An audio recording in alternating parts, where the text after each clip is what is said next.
the Muslim barangays where our salam was conducted is near to the Muslim the barangays where our Christian brothers are residing. In other words, if you have converted a Muslim barangay into a normal to a peaceful one, then the other barangays near or adjacent will also enjoy the same atmosphere. Before the operation start, we have to shape the opinion of the public that the operations we will launch has a legal and moral basis.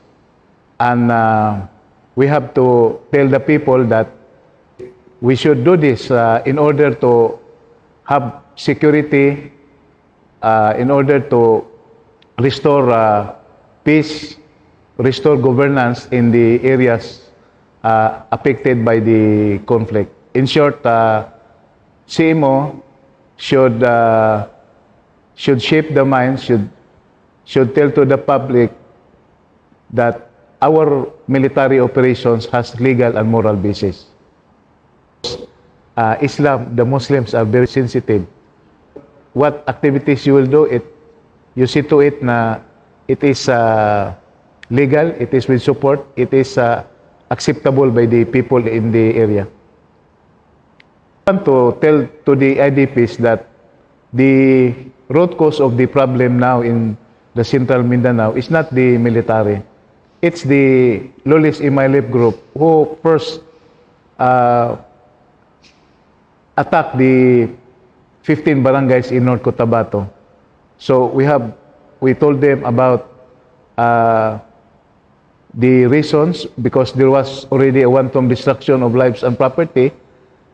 It's now the job of the military to implement the law, because nobody is above the law, and it is mandated in the Constitution that the military is the protector and a partner of the people.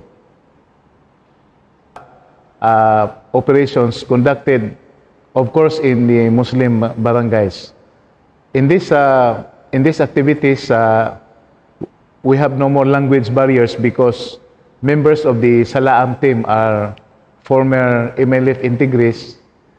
In other words, they can deliver the message without barriers, because both the members of Salaam team and the target audience or the populace have the same, all of them are Muslims. Salaam was adapted to gain popular support, to gain the sympathy of our Muslim brothers to support the government. There are some areas which reported being used by these Lolis groups, particularly the kidnappers, the bombers, in short, Lolis Imailip group. So when we conduct Salaam in that area, at least after the Salaam operations, we are sure of that we have converted the sympathy and the support of the populace favorable to the government, isolating the support to the Lolis Imailip.